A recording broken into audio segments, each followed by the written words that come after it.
changeable, but it all seems set fair at the moment. So let's join our own two rays of sunshine, John Watson and Ben Edwards. Thank you very much, Matt. Yes, good morning. Welcome, everybody. We're all set for the track action to get underway in just a few moments' time. The two 45-minute sessions of free practice that we've got to look forward to this morning. And, of course, McLaren were in great shape yesterday. John, I wonder if they can keep up the good work here today. Well, they'll certainly want to try very hard indeed to get their two cars onto the front row of the grid. If they can't do that, they want to get one car. And right now, David Coulthard very much on form and having maybe struggled slightly in the early part of the season for a variety of reasons. Doing two great jobs in Monaco and, of course, in Canada 2 weekends ago. But this morning is a little bit unusual. It's an hour earlier. It's 8 o'clock in Germany. And, of course, track conditions, ambient and track, are slightly lower than they would normally expect for a Saturday morning start, which would come at 9 o'clock. So 16 degrees Celsius on track and on ambient. Humidity still very high. Hopefully there won't be any rain around the area. What the teams will do this morning will again be a continuation of what we've seen them do on Friday, but that new section of circuit, still teams trying to come to terms with it. I think maybe the Williams team above all were the least happy. They didn't get their cars working very well there yesterday. The tyre situation also very interesting. Michelin have got a very, very adventurous tyre combination for this weekend. Yes, well, I wonder whether Michelin's tyre is going to be the key. It could well be.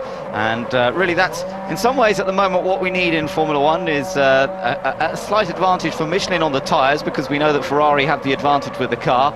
And then we tend to get up a little bit more of an even playing field between Williams, McLaren and Ferrari, and with Renault in the mix as well. Now then, I think Peter's got the opportunity to speak to Tom Walkinshaw. Peter.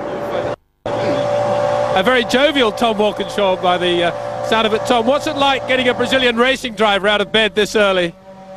It's probably a lot better today than it was after yesterday. What actually happened to Enrique yesterday? Why did he go off? Oh, he was just starting to push and he had a lot of fuel on and he just got it wrong, I think.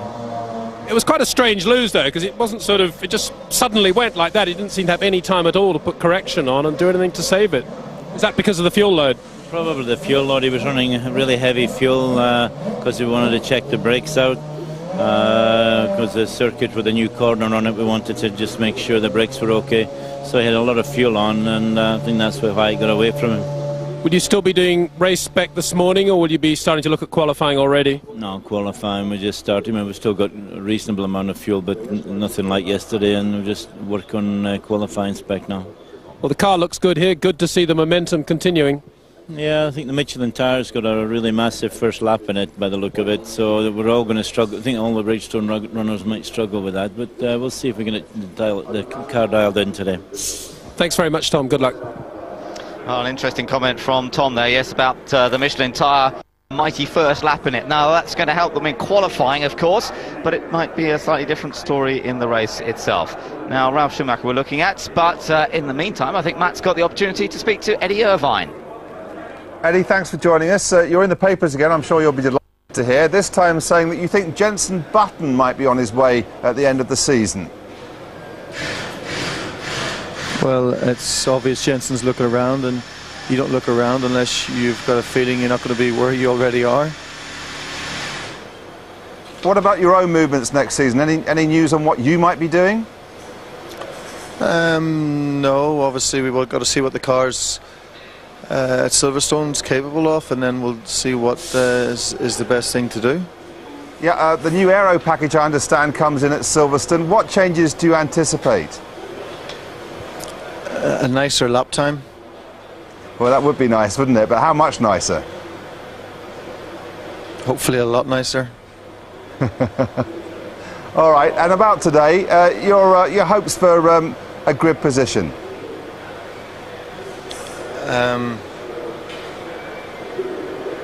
Anywhere between 20 and 14 probably. Probably more the former than the latter. All right, Eddie, good luck. Thanks for talking to us. Thanks. So Eddie, not at his most communicative, I have to say, at this early hour of the morning. 45 minutes earlier than normal that they're on track this morning, and Eddie not allowing for his alarm call this morning. No, I think that Eddie looks like he's still in bed, in fact, and you know, that effort, I mean, that was ridiculous. I think he could have been a lot more helpful and offer a little bit more insight into what's going on, in particular for Eddie's own future, because he is actually looking down the barrel of retirement. because if Jaguar do move forward with some younger drivers, and bear in mind Eddie's the oldest driver currently in Formula One, I don't know where there would be an opportunity for him. And we have, I think, speculated that maybe Jordan is a possibility, but Eddie Jordan, put that one to bed in Canada. Mind you, that was Canada. We're now in the Nürburgring. There are possibilities, I suppose, but the problem is that, Eddie won races, he's won 4 Grand Prix, he was a contender, he was the runner-up in the 99 World Championship. What can he do that's going to improve upon that? And if there's nothing available, well, maybe then you stop when you're ahead and not sort of just let your career just dissipate all the way down to driving for the lowest teams in the pit lane. Well, it's dry at the moment. We saw a little bit of light cloud around above. It was a bit brighter first thing this morning, but the cloud coming in a little bit.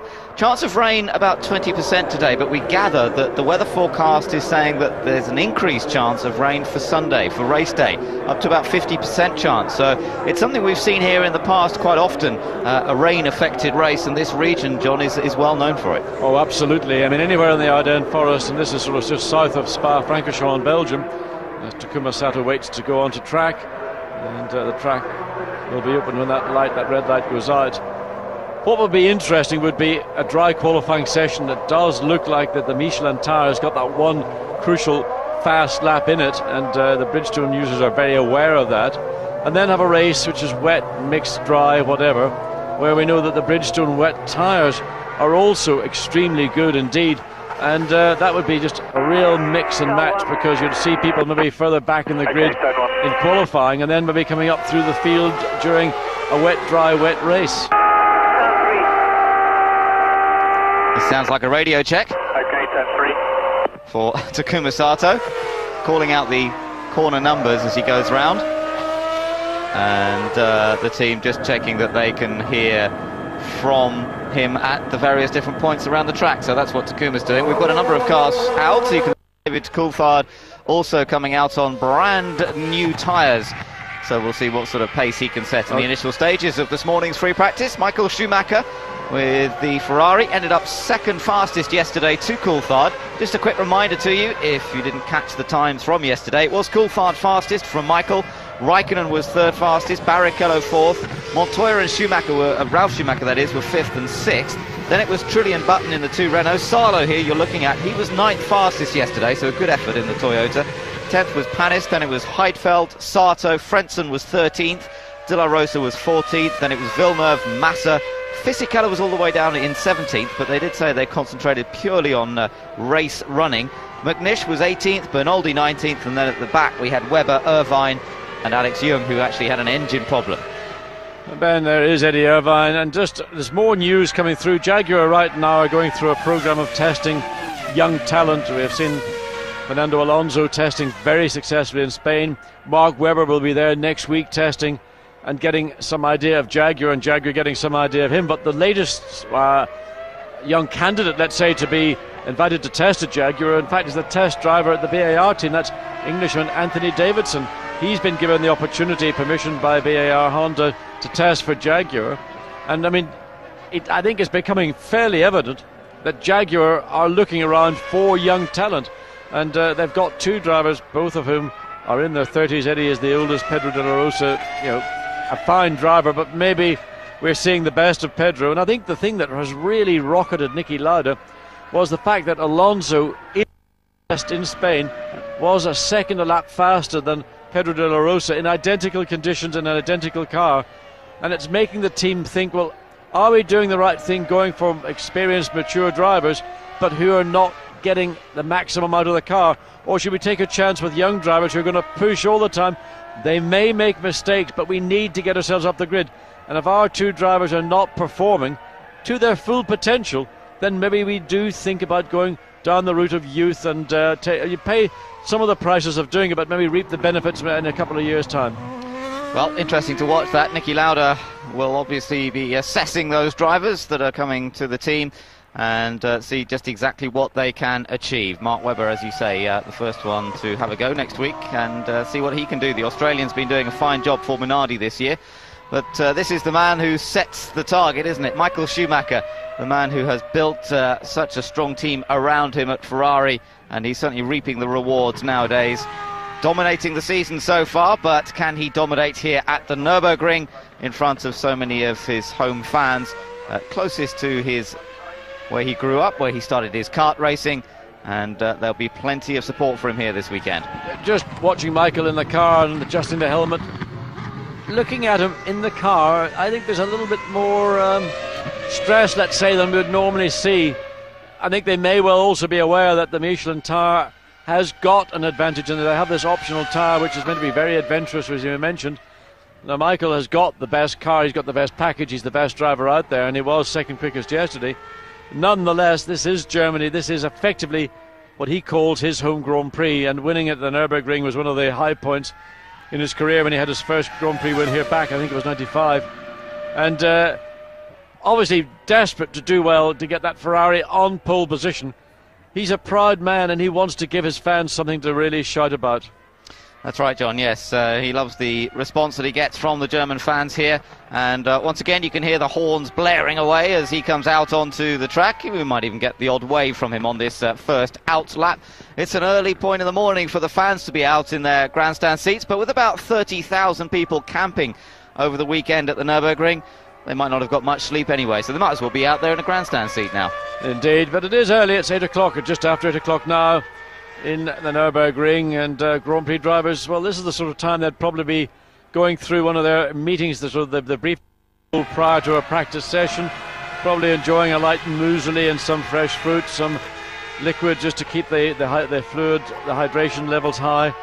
And here they are now, all of a sudden, out on the racetrack, and that just an hour earlier does have a bearing, because it means you've got to go to bed probably a little bit earlier, and your whole pattern for the weekend is slightly upset. Well, we're looking at the Ferrari, and Nick Daven has had an opportunity to catch up with Ross Brawn.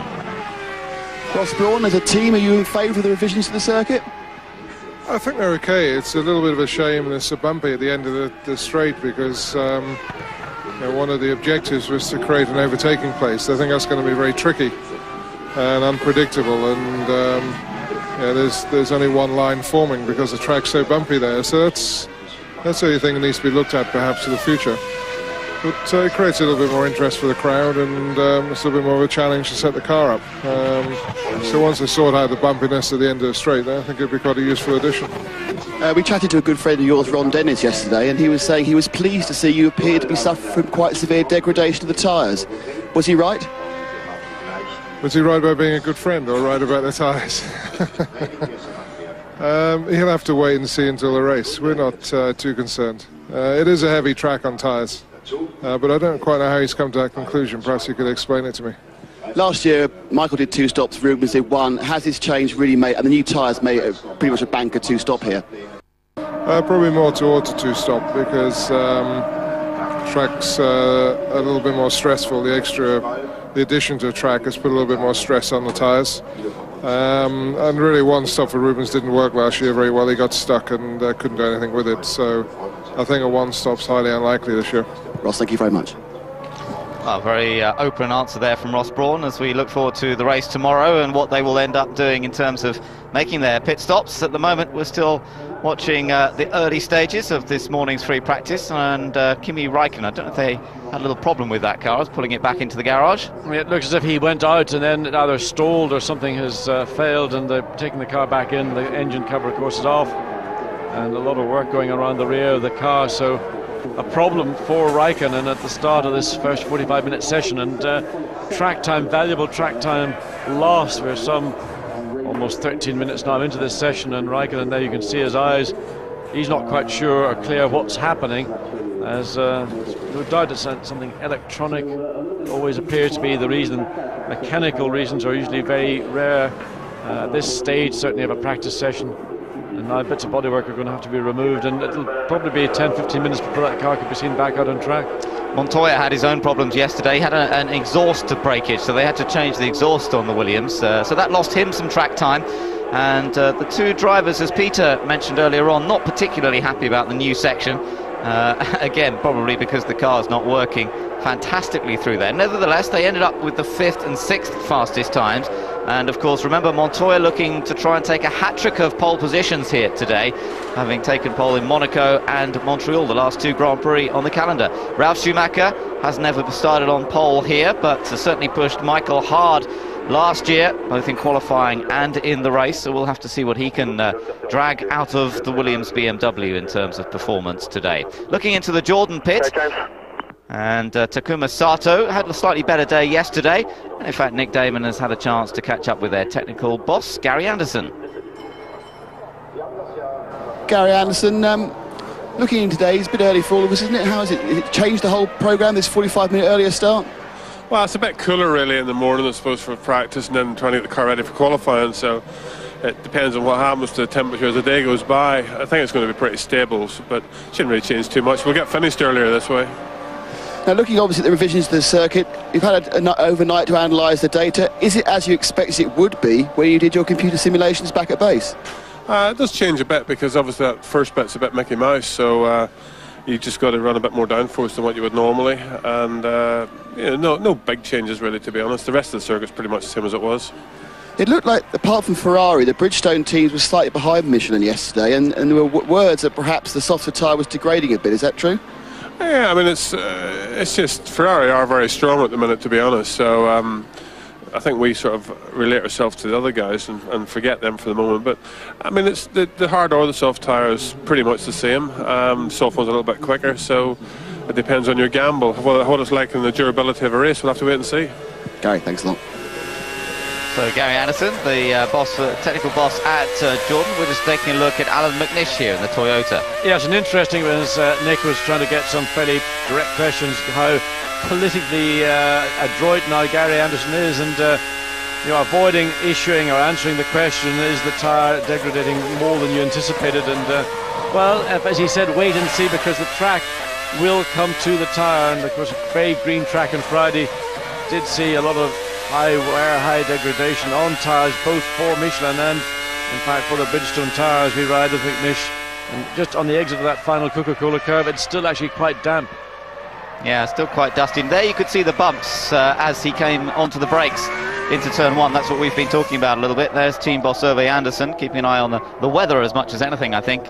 There is some brightness around, which is good news, but also a fair bit of cloud, so he's just keeping an eye on the sky. As Mika Salo also out there, so we've got both Toyotas on track at the moment, and both Minardis and the Jordan of Takuma Sato. Well, just keep an eye on Alan McNish, because when he finished up on Friday, he did a 1:34.9, and right now he's done a 1:35.6, and this lap is going to be probably a second or maybe even 2 seconds faster than his fastest so far this morning. An indication that teams are going to empty out all the fuel, again with fresh rubber. A track that is not particularly warm, but nonetheless, let's see what McNish has done. Well, he's done a 1:35.4. It's not much of an improvement, but nonetheless, it's going in the right direction. Yeah, so other drivers, other teams keeping an eye on these early cars that have taken to the track in this morning's free practice session, the first 45-minute session that we're looking at the moment, slightly earlier than normal. The whole Saturday schedule earlier than a normal Grand Prix in order to make time for the World Cup quarterfinals coming up later on today. So qualifying itself will also be 3/4 of an hour earlier than normal, so it'll be at 12:15 German time. At 11:15 they'll actually be on track UK time. Well, young Japanese Takuma Sato, brave from the first lap out, and just watching him down into that Dunlop curve. That's the one with the furthest from the pits and the lowest part of the circuit. Again, very, very late on the brakes. Something maybe that isn't always most advantageous. Good in a race for overtaking, but not always the best way to approach a fast lap. Now let's see from the curb camera there, facing... The rear spring when he comes in, yeah? Because I think we might have to close the gap a bit. Yeah, okay, James. Listening to a little bit of the team radio as well, as Sato completes the lap, and he goes fastest ahead of the Toyota now then of Mika Salo, Mark Webber, McNish, Alex Young, the other cars that have gone round, completed a lap so far this morning. And most people just taking a bit of time to get going and get into this session but I'm sure it won't be long before we see a number of cars out there. In fact, Ralf Schumacher's just come out as we take a look at Mark Webber. Mark had a suspension failure yesterday, right rear suspension component failure. They managed to get it sorted out and get him back on track, so he didn't really lose too much time and still completed some 30 laps during the sessions. Yeah, just at that down change into the chicane, it sounded like it was slightly out of sync. It didn't engage, and suddenly there's a big yelp of revs and it sort of clunked into gear. Mark Webber, again, heavy traction control coming into play.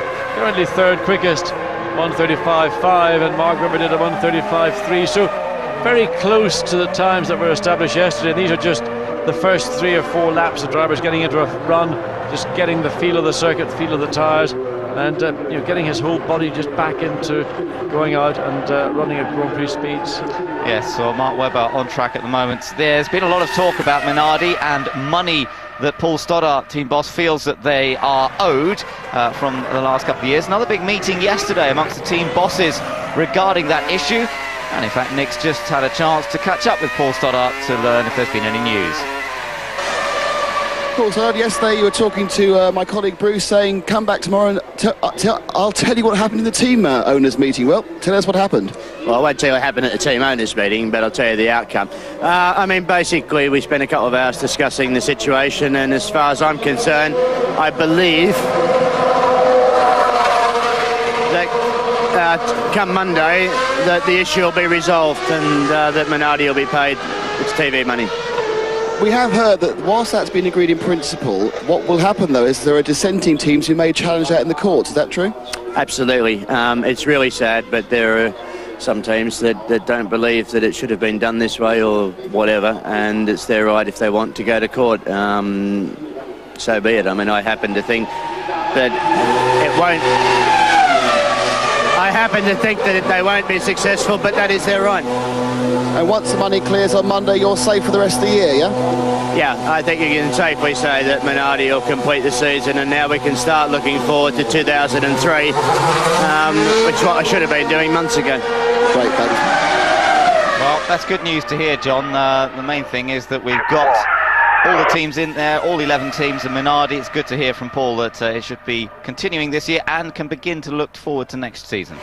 Yes, and I mean, the whole issue is still a contentious issue, and there are teams that do not agree with the money going to Stoddart's Minardi team, and the general view I was gaining from other sources was that there would be some form of compromise where part of that money would go to Minardi and the balance would be split amongst the remaining teams, but maybe that isn't the result.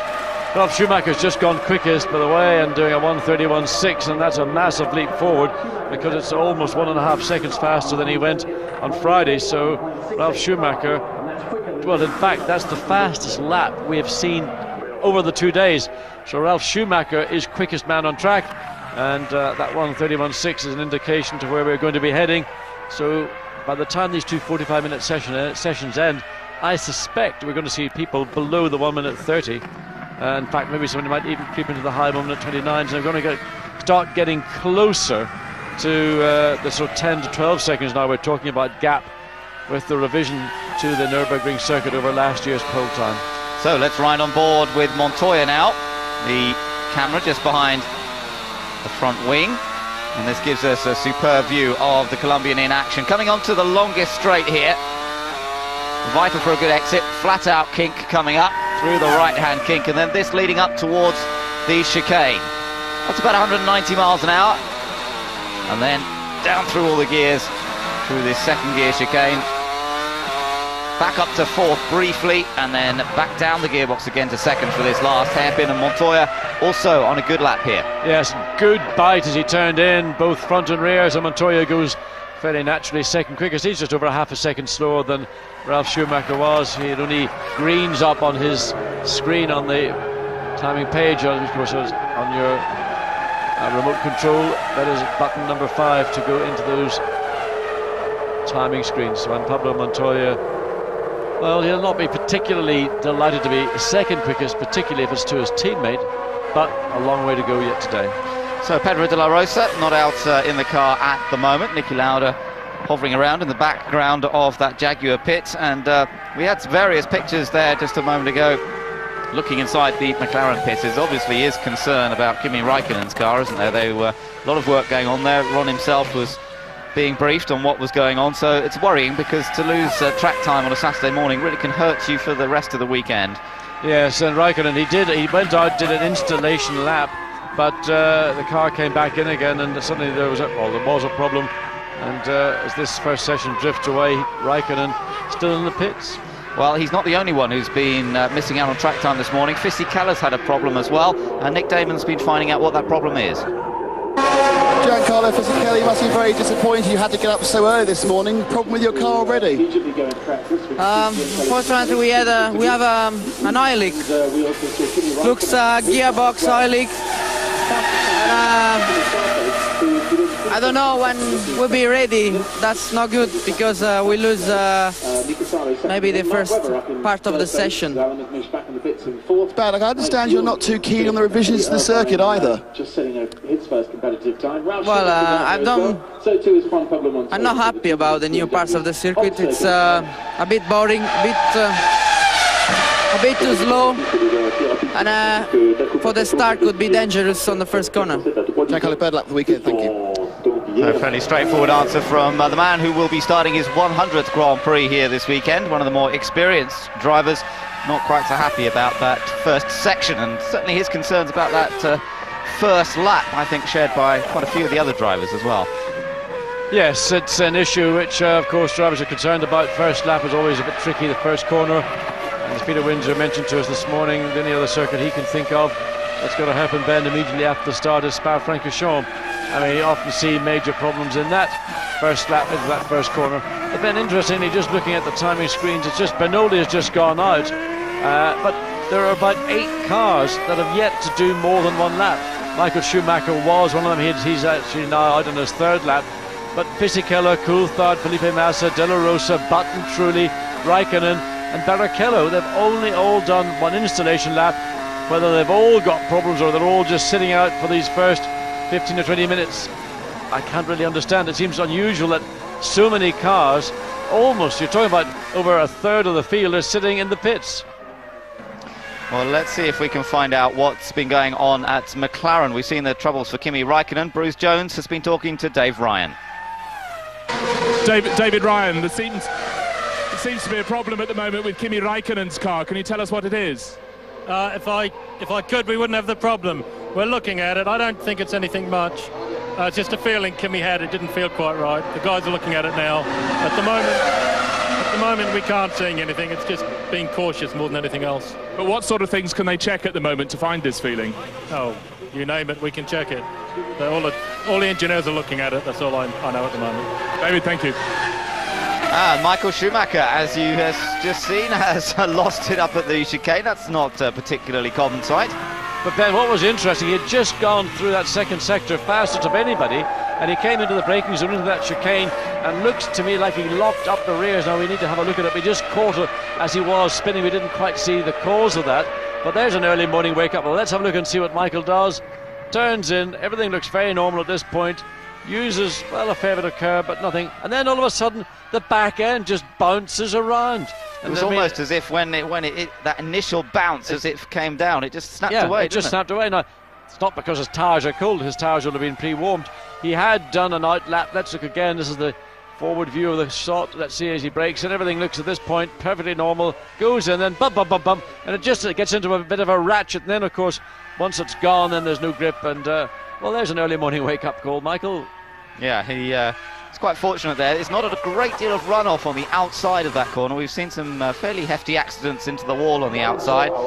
Thankfully, the grass not wet today, and it came to a stop fairly quickly. So Michael Schumacher back into the pits. They'll have a quick look at the car, make sure everything's all right before sending him back out once again. As you say, he was very quick on that middle section of the track, but just getting away from him at the chicane. So Ferrari saying that they're finding it a little tricky to find a balance on all sections of the track here this weekend, but if anybody can get it sorted out, it's the man standing in front of Michael's car. That's Ross Brawn, and it looks as though Kimi Raikkonen is now ready to come out. They've obviously checked the car over, hopefully sorted out whatever problem it was, and Kimi now making his way down the pit lane. David Coulthard, his teammate, has still to complete a flying lap. He's still sitting in the pits at the moment. I don't think he has a problem. He's just waiting for the right opportunity to come out. Yes, and also now Felipe Massa going out, but we still see Fisichella stuck in the pits. He's got a problem with that oil leak. Coulthard, De La Rosa, and the two Renaults, they've done their installation laps, but they're just sitting in the pits from what we can see.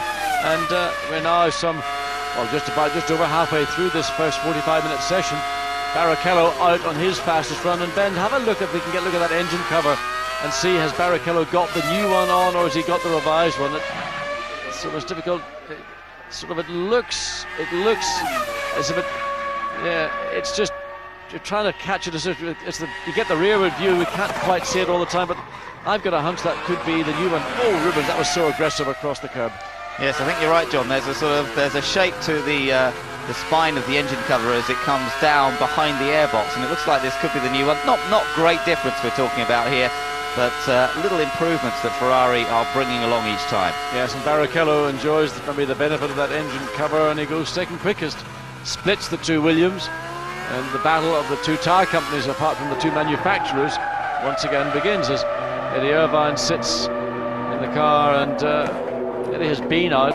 He's done 7 laps. Eddie's been out, done 4 laps, 10th quickest, just behind Jacques Villeneuve, and Jacques Villeneuve also getting a bit feisty and issuing a few comments and statements that were not particularly complimentary to his team principal, Dave Richards, who's saying that Villeneuve's overpriced and we have to pay him a lot less, and Villeneuve saying, I've worked hard, I've done 4 years in the BAR, and Dave Richards, he gets paid as well, and this is disgusting.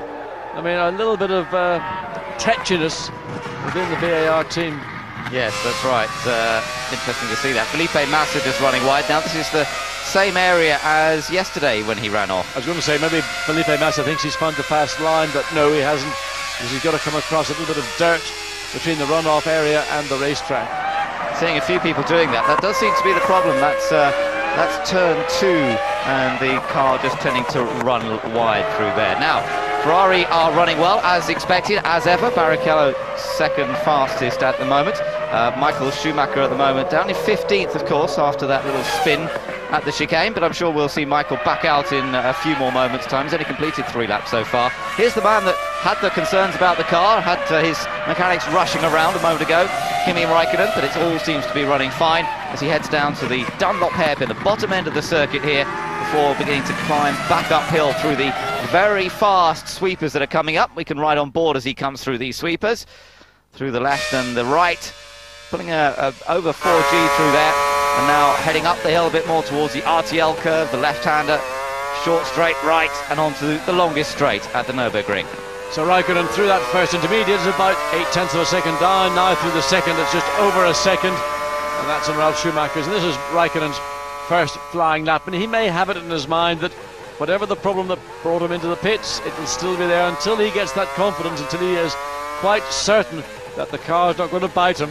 He'll probably be marginally apprehensive. Good to see some blue sky around, as you can see as he heads down the pit straight here. We've still got some light cloud. He goes 4th fastest, so that's a good first effort from Kimi Raikkonen.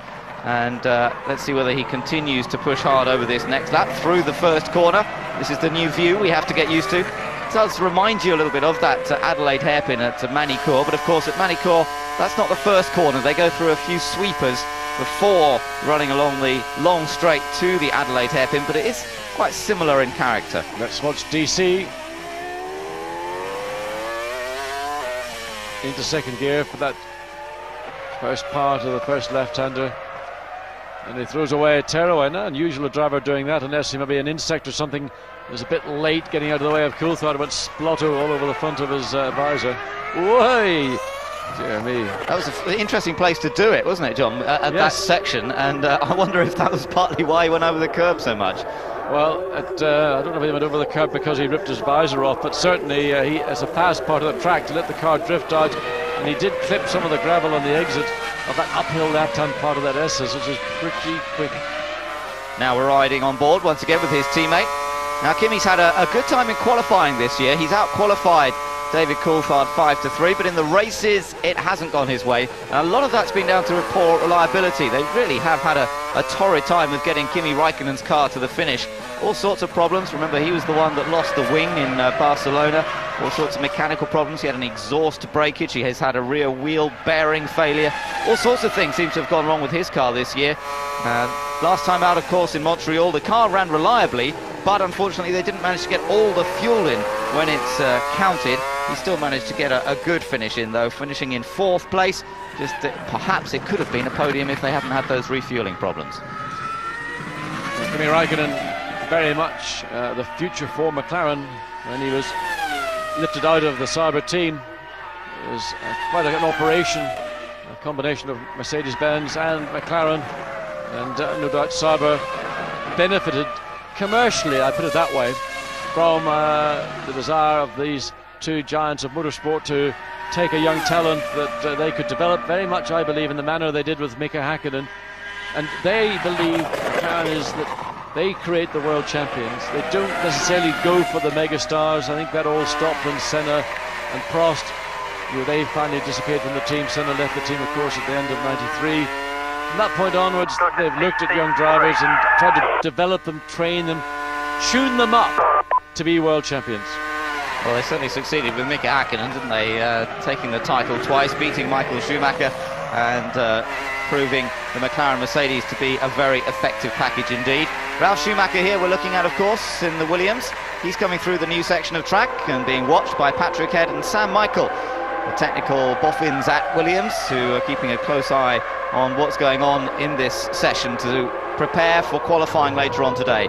And there's Patrick's counterpart at Ferrari, Ross Brawn, still waiting to, in fact, Michael Schumacher still sitting in the pits, having made that initial run, had the spin at the chicane. He's still sitting in the pit lane, having completed just 3 laps in this session. Most laps so far being completed by Mika Salo.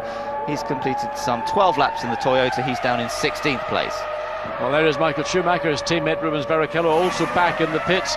Barrichello having a better Saturday morning here at Nürburgring than Michael is, and Barrichello second quickest, just a 10th and a bit away from Ralf Schumacher, who put that very quick lap in very early in this session.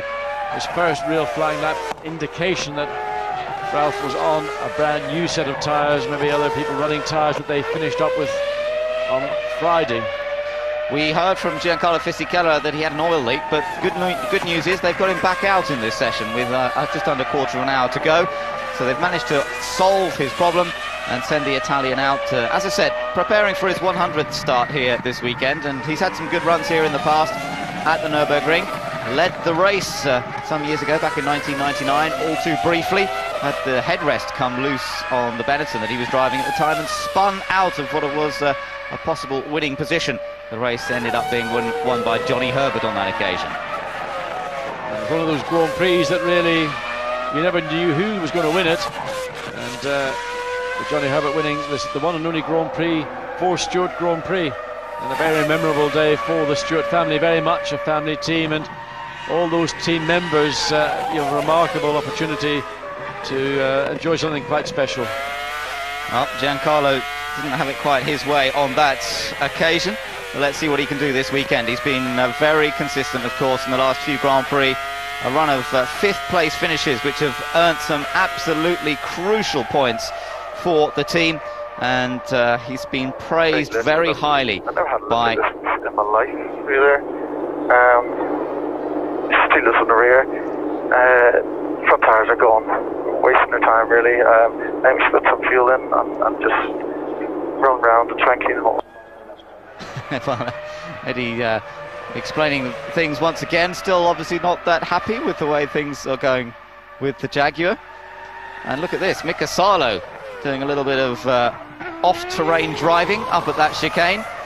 Yes, Ben, those sawtooth curbings really very aggressive on the car, particularly the underneath of the car, the underbody, and Toyota will want to have a look at that when Salo comes in, just to make sure that nothing has been detached or there's no damage to that underbody, because if it is damaged, then there's no point in continuing. You might as well just stop and have it replaced by a fresh one. So Nick Heidfeld in the Sauber, currently 9th fastest, but he's going to improve on this lap because he's showing green sector times. That means he's on personal best so far through both first and second sectors. looking at the data channel on Sky button number 5. Heidfeld definitely on an improving lap here. Let's see where it puts the Sauber on its Bridgestone tyres. The sun shining that little bit more brightly. He's 7th fastest, so just moves up slightly there. Heidfeld puts him just 1 place ahead of his teammate Felipe Massa, but behind Jenson Button. Button's moved up to 5th now, so we've got the top 5: Ralf Schumacher, Rubens Barrichello, Juan Pablo Montoya, Kimi Raikkonen and Jenson Button. And for those fans of Arrow's team and Tom Walkinshaw, Heinz Harald Frentzen has gone 10th quickest.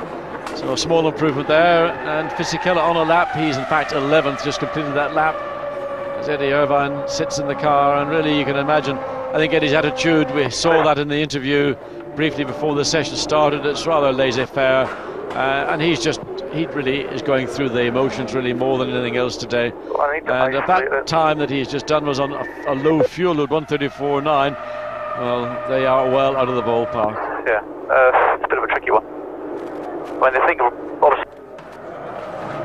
little bit of work going on Pedro de la Rosa's car, looking underneath, so he's had a little bit of a trip over the curbs. You have to think that he may have had a problem. Have to take often the under tray off to get it, and a problem that is underneath the car, or he's in the one lap he went out, he may well have clobbered it across the curbs. I suspect it's more the former, where there's a problem, and the only way they can get at it is to remove the floor of the car. So Michael Schumacher is back on track once again, and we saw that spin earlier on. Again, he's pushing the car hard. You can just see the way the car's moving, the way it reacts over the curbs. You can just tell from the body language of the machine that Michael Schumacher is pushing pretty hard here. It was a good first sector. Let's just watch him. This was where he spun earlier. Well, that was neat and tidy, just using the curves to exactly the right extent. And now up through the last hairpin on the lap. And this is going to see Michael pop up into the top 4. Runs wide in the exit. He's always been very strong in that final sector. In fact, he goes up fastest of all. So a bunch of time. He made a ton of time off in that final sector. Yes, a very quick lap indeed from Michael Schumacher. Straight away showing that the Ferrari Bridgestone package is competitive wherever we go, whatever track we're on, whatever the conditions, it always seems to be competitive.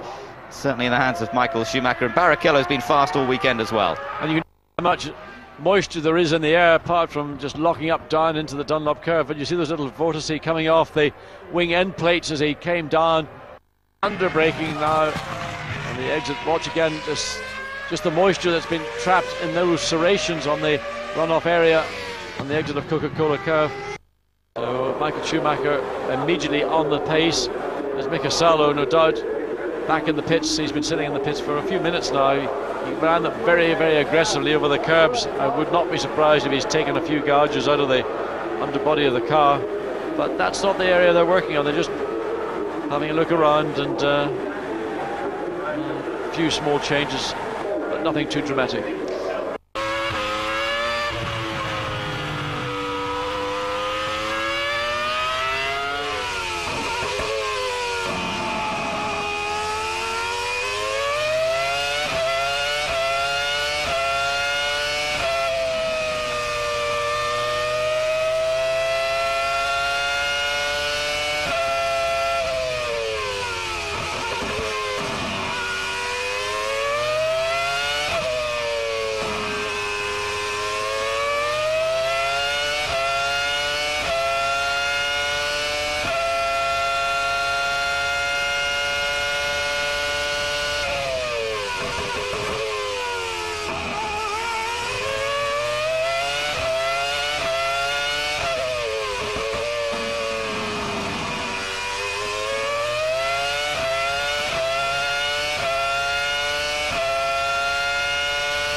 again, that graining and the degradation that we've been seeing in Friday's running now, that looked a fairly fresh set of rubber on Villeneuve's VAR.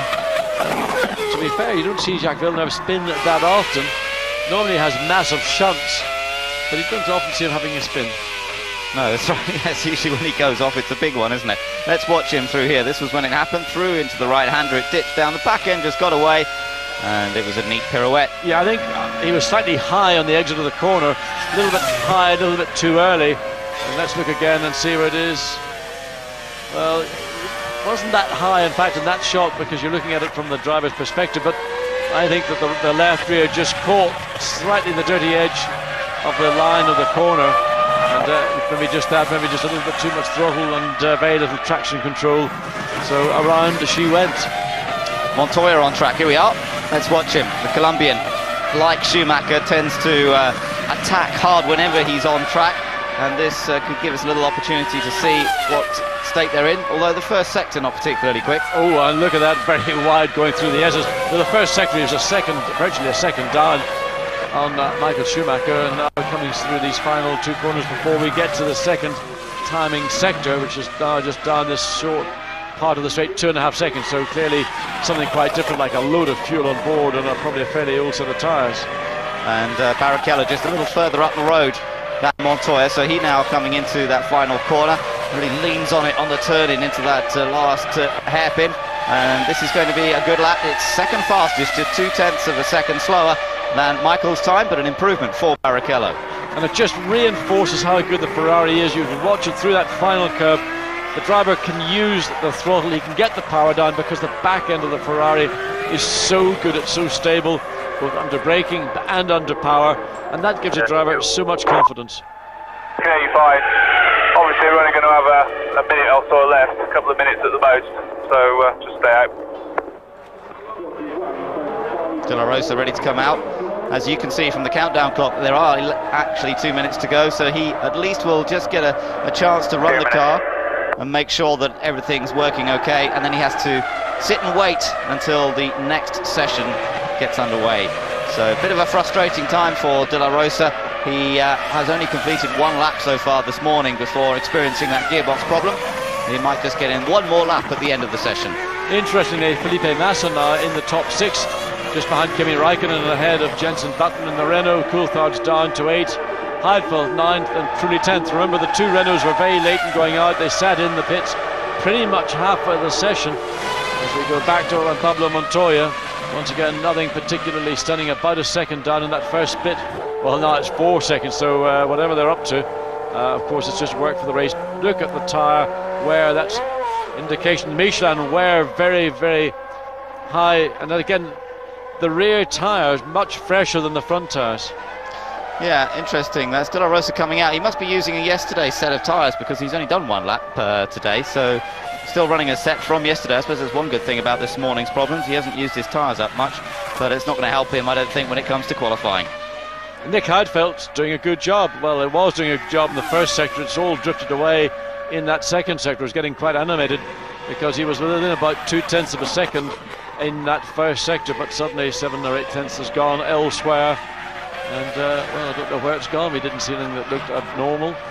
I suppose with that new section of track, the first sector really takes into account that new arena section, and then just a straight down to the next curve, the Ford curve. So our first sector time gives us a good idea of who's quick through the twiddly stuff. And perhaps sometimes the team's working to set the car up for that section, losing out on other parts of the track, the higher speed parts. Well, Heidfeld didn't attain the time I anticipated, but he did actually go quicker, went a lot quicker. He ended up being 5th quickest, in fact, in that lap. Heinz-Harald Frentzen gets it all wrong down in turn 1 there, the flag out to end the session. And Raikkonen here, you could see on a fairly hard charging lap himself coming out of that last corner. Kimi Raikkonen across the line. He stays in 6th place on a 1:32.8, which was a previously set time. Completed 9 laps, as you can see. So it's Michael Schumacher who's ended up fastest. 1 or 2 people still to complete their laps. Fisichella's on an improving lap. So is Villeneuve, but they're down in 13th and 16th places, respectively. We're watching Michael Schumacher, and it looks as though he's going to end up this first free practice session with the fastest time once again. looking here at the Nürburgring for yet more success to add to his tally so far this season. Well, he's fractionally down on that first sector, and let's see how Michael goes as he exits through that. Look at the car, and that is what a racing car should look like. It's stuck to the ground. The driver can use all the potential. He can be aggressive as he comes through. That's the first part of the RTL curve, then through the pit curve. Half a second, well, you could see it, the speed up through that S's clearly indicated confidence. That's the fastest sector time in Sector 2 all weekend. Good in and out of the chicane, so if he takes that half second, we're going to be down somewhere in the high 1-minute 30s, and it's in this third sector that Michael always finds more time than anyone else. So let's look at a middle 1-minute 30 for this lap. Well, wasn't far out. Look at that, what a great lap to finish off the session with. Michael Schumacher stamping his authority once again. That revised rear aerodynamics on the car for today. They experimented with it yesterday. I don't think they'll be running it in the race tomorrow because they feel they haven't done all the reliability testing required on that yet. Now look at De La Rosa. De La Rosa, of course, looking to improve, but he hasn't achieved any timed laps as such. I'm not sure that he saw the checkered last time around or not. We'll see if he comes in this time, and at least they've got this car running. So for the next 45-minute session, he should be able to get a decent number of laps in. Well, if he hasn't seen the checkered flag, which he has done, in fact, he's coming in the pit lane. The team would have told him anyway on the radio, but occasionally drivers sometimes disengage the brain and they do an extra lap. Of course, that would be frowned upon, and you might find yourself leaving the circuit a bit lighter than you arrived, i.e. with a lot less dollars in your pocket. Michael Schumacher still quick, although he's on the in-lap now. Still pushing quite hard as ever. 33.7 though on that first sector, so he's not that quick. We're just watching from the mirror-mounted camera here. And watch Michael's hands as he plays with the various buttons on the steering wheel. Those affect different aspects of the car, one of which, of course, is the differential. You can have a varying amount of lock on that, and for some corners you want it open and free, and for other tight in the hairpin, sort of going through the hairpin bend, you want it a lot more tight, in other words, getting maximum or close to maximum traction off those first and last corners on the lap. New steering wheel on the Ferrari this weekend, and a bit hard to spot the difference really, but they've got their bi-directional telemetry operating this weekend, which interestingly Ferrari haven't been running. Some teams have had it since the beginning of the year, this way of being able to send signals to the car and actually be able to change things, but it's running this weekend on the car. Now, that session's over, gives us a chance to talk to a few people, and Matt can now speak, I think, to Jenson Button. Hope so, Ben. Yes, thanks very much. Jenson, you took your time getting out this morning. Was there any particular reason for that? No, the circuit's very slippery here in the mornings. There's always a lot of dashboard on the circuit from the cars the previous day. Also, they've shaved a couple of the curbs off because they're a little bit high, so there's quite a lot of dust about. 8th fastest thus far. Are you happy with that?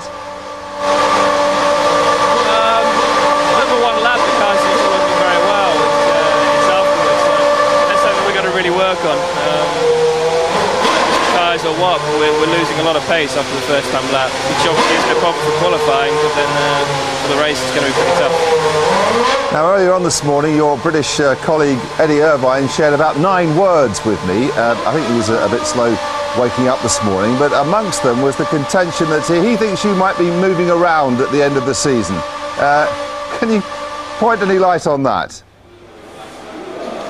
I really don't know what's going to happen yet. You know, I'm obviously talking to other people, as you do towards the end of a season. But yeah, I'm very happy here. But you know, things can change in other teams, so we'll see what happens. But I think Eddie needs to concentrate on his own career myself. We'll take that on board. I'm not sure if he will. Just back to the Nürburgring. One final question. Your hopes for the race? They've changed the circuit. Are you happy with that? It's going to make the first corner very interesting. It's a little bit scary, but there you go. The actual circuit layout for us is quite good because as the tyres go off, we've got a very good traction control system. And the 4 new corners they've put in are pretty much all first gear corners, so it should be positive for us. Thanks, Jenson. After yesterday, we could do with some English success. Good luck. Cheers. Well, it's good to hear from Jenson Button this morning, and let's hope that qualifying pace is shown this afternoon, and that they do have a way of maintaining the pace in the race itself. Sun's definitely coming out here. It's proving to be a warm and bright day at the Nürburgring. It can be such variable conditions, but it's looking good for the build-up towards qualifying, and gives us a chance to take a look back over some of the highlights of this morning's free practice.